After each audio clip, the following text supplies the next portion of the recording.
Got to start off with one. It's probably not going to be a big shock. I'm sort of a fan of this person, but it is last year's Turk of the Year, Representative Alexandria Ocasio-Cortez. Shocking. Who, I mean, like I could name 30 or 50 or 100 different reasons she belongs on this list. But I mean, even just as of like a month ago, I mean, her choosing to endorse Bernie Sanders when I know many people on Twitter are like, it's the most obvious thing in the world. It's so easy. Why didn't she do it earlier? It is not the most obvious thing, nor the easiest thing. I predicted that she would. I thought that she would.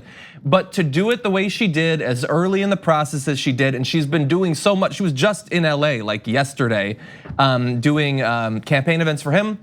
She held, it was yesterday, a town hall completely in Spanish, and for her, she says that's not, she doesn't speak it so fluently that it was still a scary thing.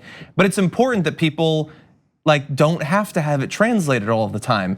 And I just think that she has been, like as a candidate, she was amazing. Now as a congresswoman, she is a model that incoming members of Congress should model themselves after in terms of your ability to not just legislate, and she has done that as much as anyone else in the House, but also to lead in terms of being an activist, bringing activist groups into DC and helping to give them power and give them a stage and a microphone.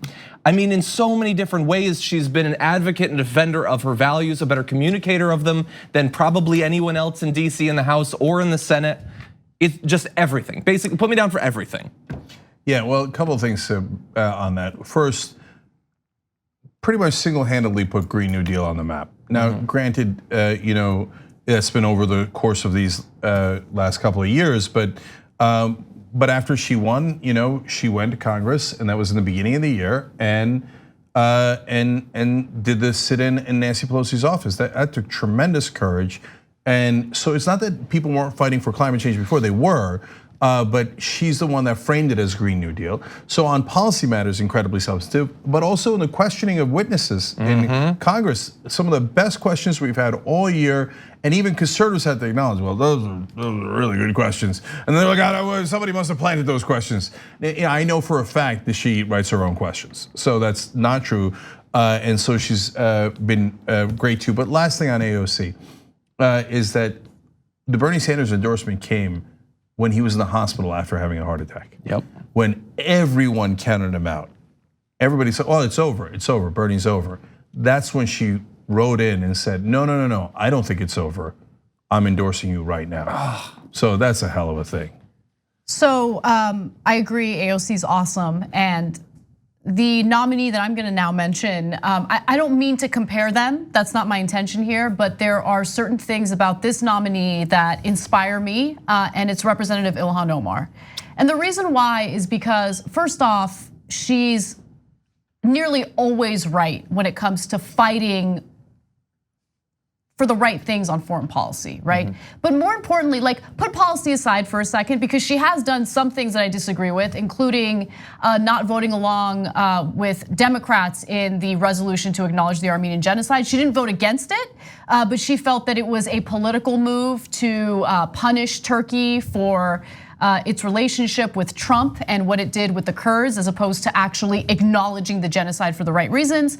I don't agree with her position on that, but the reason why she's a nominee for Turk of the Year for me is because she's fearless, right? Yeah. Not only is she usually right on the policies, she is fearless. There wasn't a single second that Donald Trump and the unhinged attacks against her deterred her from doing what she felt was the right thing and fighting for the right things. And so Ilhan Omar is such an incredible, strong woman and a fighter. And for me, that is one of the most inspiring things. So I love it. Yeah, she's probably been attacked the most out of all of them. Yeah. And stood her ground, just absolutely stood her ground. And she, I mean, all of the squad has, but she probably more than any. And I remember covering the story that when the guy called her office and was threatening to put a bullet in her head and all of that, as part of the trial, she wrote in calling for leniency on him because she thought that like we don't beat that hatred with hatred and all that are of our own, that we have to meet it with kindness. Like this guy was threatening to kill her and kill the people that she's working for, and she still she gets no credit for it. Fox News will never say, well, this is a better example of whatever is supposed to be animating a Christian than Donald Trump has ever gotten close to in his life. She gets no credit whatsoever. but she did that and that was amazing. I She did wouldn't it do because that. she felt it was the right thing to do, Exactly. right? She's a woman of principle, and again, she's a fighter, right? She's defiant, and I love that. I love that about her. Thanks for watching The Young Turks. Really appreciate it. Another way to show support is through YouTube memberships. You'll get to interact with us more. There's live chat emojis, badges.